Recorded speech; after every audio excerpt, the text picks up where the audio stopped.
Condemnation and Damnation, 2 days before the opening assault on Atlantis. City, New Alexandria. The door roared open, almost being blasted off its hinges as divine heavenly light explodes into the room. Samut turns from his window by the sea. He knew Minerva would be pissed, but this seemed unnecessary. A bored look on his face. Her face was alight with divine power as she stared, her blood rage in full effect. Minerva's eyes were like mini suns trying to blind him with the sheer power of them. "What in Genesis' name have you done?" Minerva roars. Earth below them shudders at her words as she struggles to control herself. The hotel cracked and moaned under the power, but it did not give in, which slightly amused Samut. He could feel his runes ignoring the power she was flaring at him, casting deep lines around him as he watched the shadows, his skin shimmering like a rainbow as the power is ignored. Samut raised an eyebrow, his irises reflecting rainbows as he stared directly at her. "The right thing, my love," Sammy said. He would humor her. I am so sorry. He would humor her by allowing her to vent. She tears across the room at his smarmy face, getting within a breath's distance before halting, her lip quivering. "You gave Black Rose a free win. Do you even understand, Sammy? Do you get it?" Her voice started to echo as her vessel started to lose control as Minerva approached the top limit of her vessel's magical limits. She breathes in, trying to control herself, as she steps back slowly. Her vessel's body starts to sweat profusely as it struggles to keep up with the god's slinky-like emotions in check. She took another breath before turning to stare into his eyes as she made her accusations.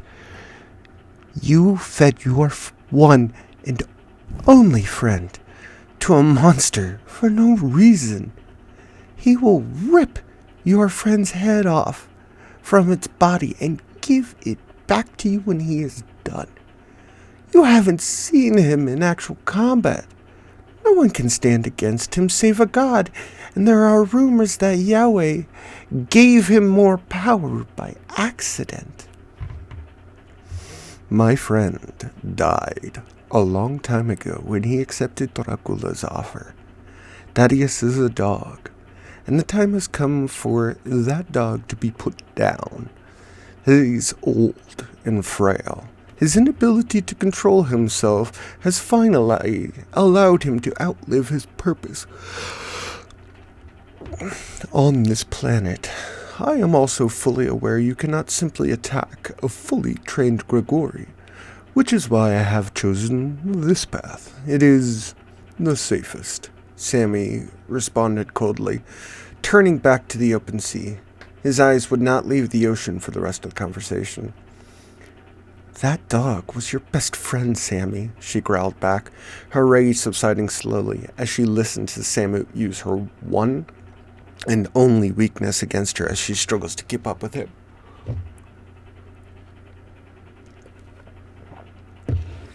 "You fed Thaddeus to Black Rose. Why? What is your reasoning?"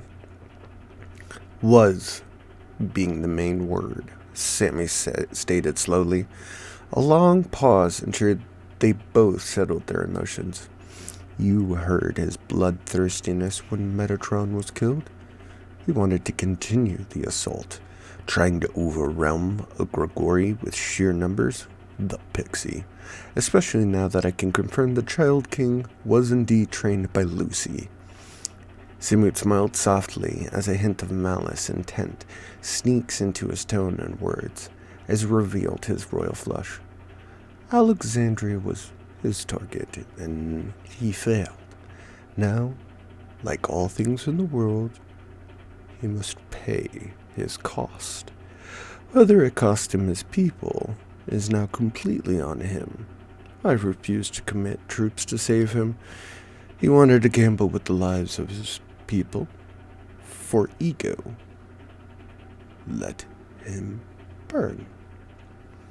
Why not help him? Minerva pressed, taking the bait. Because Black Rose's entire standing army, 3/4 of the West Navy, his entire Black Squadron, and Air Corps are currently committed to that singular attack.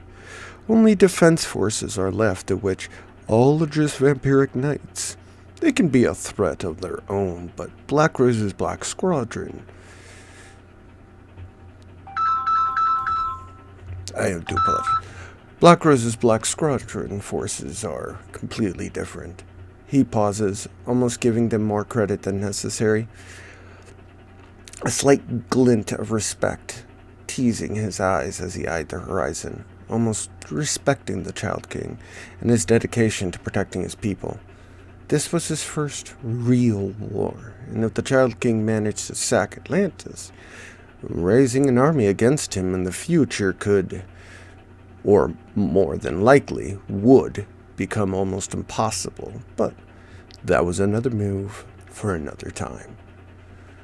But I digress. However, the heavenly edicts state we are entitled to revenge, and Nightingale has never failed me. My love, this is only the beginning, and if you can't allow me to make the big calls, we need to separate now. I love you, and I will never put you in harm's way. He felt the rage completely subside. But no offense, the reason the gods have hired me to kill the Child King is because none of you have an answer for him. A divine battle anywhere on the plane could, and probably would, break the earth apart beneath us. So I ask for trust. I know you are not used to having an answer, but trust me, sometimes a flash of black ichor teases the edge of his eye vision, slithering around the edges of his eyes as he felt the presence of another like the ones he had already met before. He waited, fully knowing he had already won, but allowing her to think. I allowed my emotions. I love you, Sammy. I know you'd never put me in danger. Come to bed, my love. It's late. Minerva cooed behind him, laying on the bed. Samut allows a smile to cross his face, drinking in his complete revenge before joining her.